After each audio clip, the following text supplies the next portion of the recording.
So friends, આ પાછળ જે પાર્કિંગ છે ત્યાં આપણે મારી બાઇક અને બાઇક પર શૂઝ બાંધી દીધા છે અને હેલ્મેટ મેં એમને ત્યાં સાચવવા મૂકી દીધું છે રણછોડજી મંદિર પાસે.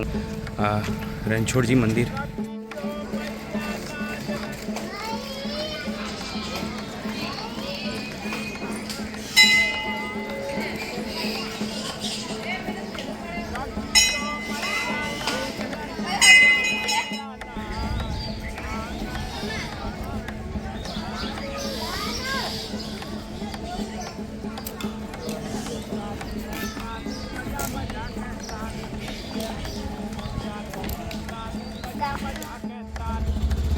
सो फ्रेंड्स, रणछोड़ जी के दर्शन मैंने कर लिए हैं और सर्वप्रथम अगर आपको परिक्रमा की शुरुआत करनी है सो रामपुरा पहुंच के आपको अपना बाइक पार्क करके सबसे पहले रणछोड़ जी के दर्शन करने होंगे जो मंदिर यहाँ पर है. अब वहाँ से बाहर निकल के हमें वापस जहाँ से अंदर आए थे ना उसी रास्ते से बाहर निकल के राइट लेना है, तब आपकी परिक्रमा की शुरुआत हो जाएगी. उत्तरवाहिनी परिक्रमा की शुरुआत ऐसे ही करनी है, रामपुरा से आके करनी है. अब ये क्यों मैं आगे जाके बताता हूँ. यहाँ पर हरसिद्धि माता जी का मंदिर भी बीच में आएगा. सो आप पहले रणछोड़ जी के दर्शन कीजिए और उसके बाद आप माँ शक्ति के दर्शन भी कर सकते हैं. सो देखिए इस तरीके का पार्किंग है. टोटल 3 बार परिक्रमा हम करेंगे. इस विषय पर हम आगे जाके आराम से बैठकर बात तो करेंगे ही. सो इसी वीडियो में बने रहिएगा मेरे साथ और मैं आपको काफ़ी सारी बातें ऐसी बताने वाला हूँ जो शास्त्र के अनुसार. और सो आप जैसे ही परिक्रमा मार्ग पे चलना शुरू करेंगे तो जो रास्ते की शुरुआत होगी सो आप समझ लो कि आप अगर आफ्टरनून में 2 बजे के करीब करीब अगर आप परिक्रमा शुरुआत कर रहे हो सो गांव वाला ही रास्ता आएगा सबसे पहले. जैसे कि अभी आप देख पा रहे हो आसपास ऐसे मकान होंगे सो कच्चे मिट्टी के घर, जिससे आपको एक ऐसी वाइब मिलेगी कि आप गांव में ही किसी परिभ्रमण पे निकले हो. और कहीं पे ऐसा बिल्कुल भी नहीं लगेगा कि आप एक उत्तरवाहिनी परिक्रमा के लिए निकले हो आफ्टरनून में, तो आपको गर्मी लगेगी एंड ऑल. ये देखो सामने कितना बड़ा पेड़ है, भव्य पेड़. सो देखिए मेरे आगे बाकी के लोग भी, दूसरे परिक्रमावासी भी अपनी परिक्रमा पर है.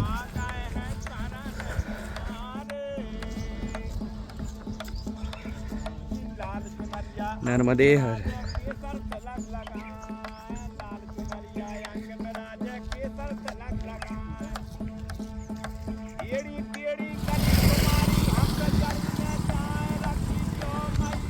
सो बस ऐसे ही चलते रहना है नर्मदा मैया का नाम लेके. नर्मदे हर, नर्मदे हर.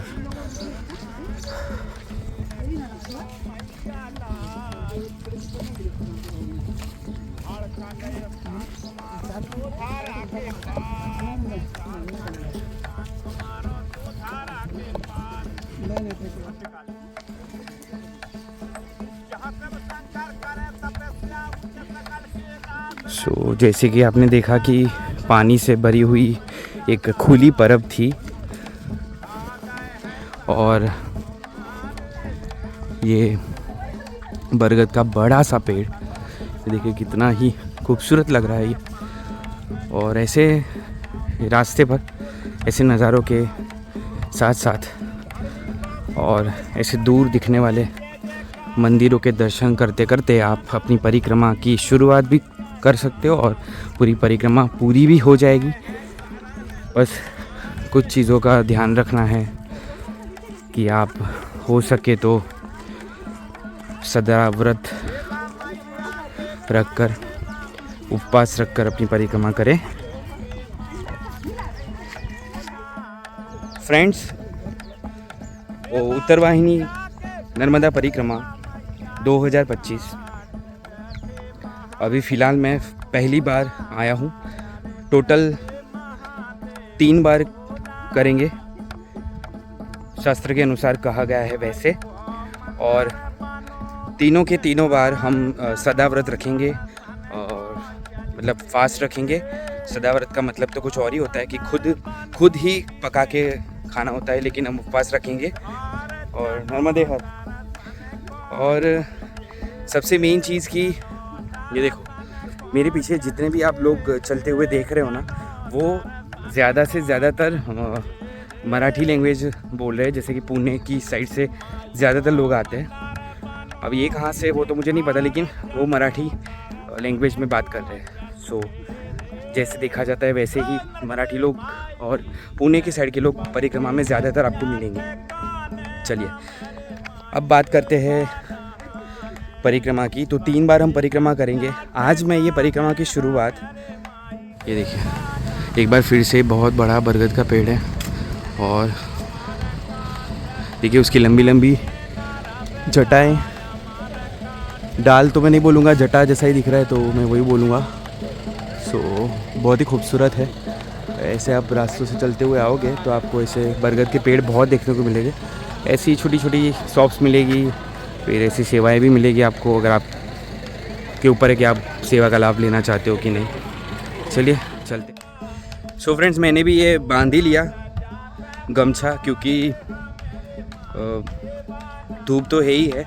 मुझे इतनी नहीं लग रही है, क्योंकि अब मेरे सोचने का तरीका अलग होगा। या वाइट कपड़े दे जैसे कि मैंने अभी पहने हैं। परिक्रमा के दौरान आप जितना हो सके उतना वाइट कलर के, सफ़ेद कलर के वस्त्र में रहोगे तो एक अलग ही फीलिंग्स आती है और आपको खुद को एक सभानता आ जाएगी कि आप परिक्रमा पर है। तो आप ऐसे वर्ड्स नहीं बोलोगे, फिर आप ऐसे सोच विचार भी नहीं करोगे। तो ये गमछा है जो किसान और ज़्यादातर खेतों में काम करने वाले लोग अपने पास रखते हैं। तो मेरे पास भी, मैं गांव से लाया था तो काफ़ी समय से था और मुझे तब नहीं पता था कि इसका यूज़, इसका जो काम मुझे आने वाला है वो। सो ये जो गमछा है वो गांव से मैं लाया था। मैं गांव में भजन में गया था तो वहाँ पर, और फिर वहाँ से एक प्रवास पे हम गए थे, तब मैंने लिया था। सो इतना डिटेल में इसलिए बता रहा हूँ कि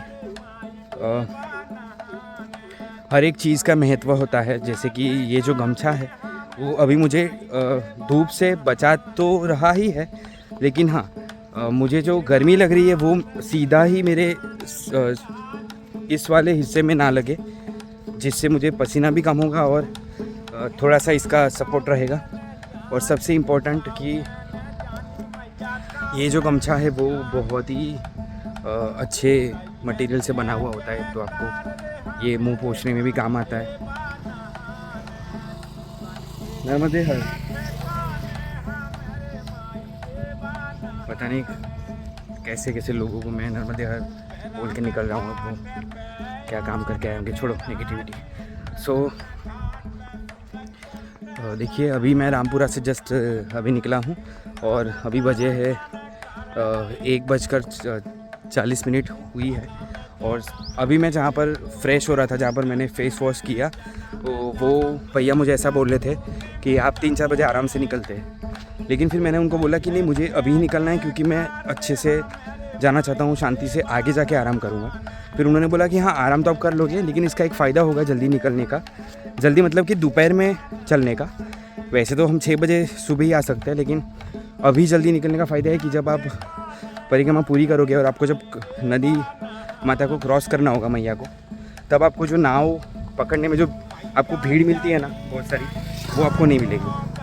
सो आज है संडे, तो अगर मैं सैटरडे को रात को आता तो बहुत लोग मिलते हैं। अब संडे को रात को लोग मिलेंगे, लेकिन इतने नहीं होंगे। तो लोग अपने अपने कंफर्ट जोन के हिसाब से परिक्रमा करते हैं पून कमाने के लिए।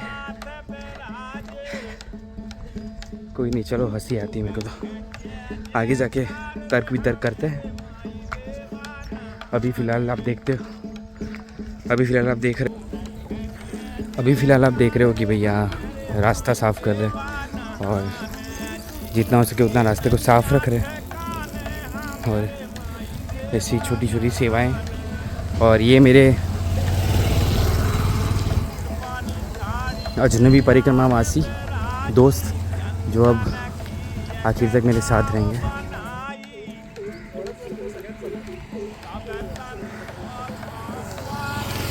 गमे ત્યાં कचरो फेंकशो नहीं, स्वच्छता रखो, ऐसे बोर्ड्स भी लगाए हुए हैं। एक और बरगद का पेड़ आ गया, देखो कितना ज़बरदस्त और एकदम से भव्य उजाला कर देने वाला, कुछ ज़्यादा ही हो गया है ना, लेकिन बहुत ही खूबसूरत है। देखो इसका फ़ोटोग्राफी तो बनती है, कितना खूबसूरत दिख रहा है। तो ऐसे खूबसूरत नज़ारे भी आएंगे। ये दूसरा एक बरगद का पेड़, तो टोटल 4। सो और एक बड़ा बरगद का पेड़ 5वें नंबर का। अभी जस्ट आपने देखा कि बरगद का पेड़ आया था और ये एक और आ गया। सो रामपुरा गांव में बहुत ही बरगद के पेड़ है यार, मतलब कि सोचने जाए तो हद से भी ज़्यादा होंगे। देखिए अब जब ये बरगद का पेड़ आया 5वें नंबर का, उसके बाद राइट साइड लोग मुड़ेंगे। ये देखिए आगे की तरफ से राइट साइड लोग मुड़ रहे हैं। तो बहुत सारी जगह पर ऐसा लिखा हुआ है उत्तर वाहिनी, उत्तर वाहिनी, उत्तर वाहिनी। बस मैया करे कि इसका महत्व ऐसे ही चलता रहे, और पता नहीं आज तक ये महत्व क्यों बाहर नहीं आया। लेकिन देखो अब ऐसे यहाँ पर आपातकालिक उपचार केंद्र भी है और बहुत ही अच्छी फोर्स भी, मतलब यहाँ पर GJ22 की यहाँ पर गाड़ी भी है। आपको मेडिकल इश्यूज़ हो या फिर आपको अचानक से कुछ मेडिकल इमरजेंसीज आ जाए तो उसके लिए। सो अब हमें राइट लेना है रामपुरा से चलते हुए। जब मांगरोल का बोर्ड आएगा, मांगरोल का बोर्ड दिखाता हूँ मैं आपको। सो जब ऐसा मांगरोल का बोर्ड आएगा तो आपको वहाँ से राइट लेना है। देखिए आपको ये मंगलेश्वर महादेव जी के दर्शन करने हैं जो यहाँ पर है। देखिए आप, तो इस मंदिर में महादेव के दर्शन करके आपको आगे बढ़ना है।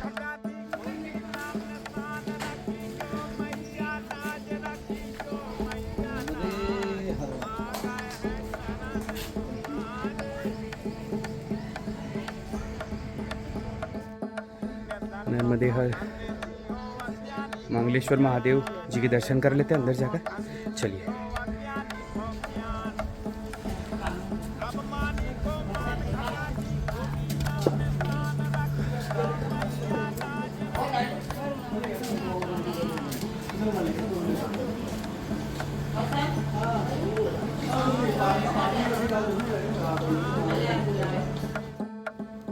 सो फ्रेंड्स, मंगलेश्वर महादेव मंदिर की कहानी ये है कि एक समय दौरान महादेव जी का युद्ध अंधकासुर नामक राक्षस से हो रहा था और उसी दौरान शिव जी के शरीर से पसीने की बूंद धरती पे गिरी।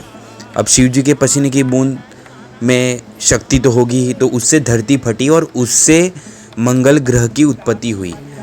और फिर समय जाते जाते मंगल ग्रह ने उसी जगह को अपनी कर्म भूमि बनाया और कर्म भूमि बनाने के बाद शिव जी की तपस्या की और शिव जी को प्रसन्न किया। शिव जी के प्रसन्न होने पर शिव जी ने उन्हें दर्शन दिए और सारे ग्रहों का सेनापति भी बनाया। इसलिए यह मंदिर मंगलेश्वर महादेव तीर्थ के नाम से जाना जाता है। कहा जाता है इस मंदिर में, इस प्रांगण के अंदर कन्या पूजन, इस मंदिर की परिक्रमा या नर्मदा परिक्रमा के दौरान इस मंदिर के दर्शन करने के बहुत लाभ है। और इसका जिक्र स्कंद पुराण में रेवा खंड में भी किया गया है। तो जब आप भी नर्मदा परिक्रमा करें तब इस मंदिर के मंगलेश्वर महादेव जी के दर्शन आप भी ज़रूर करिएगा।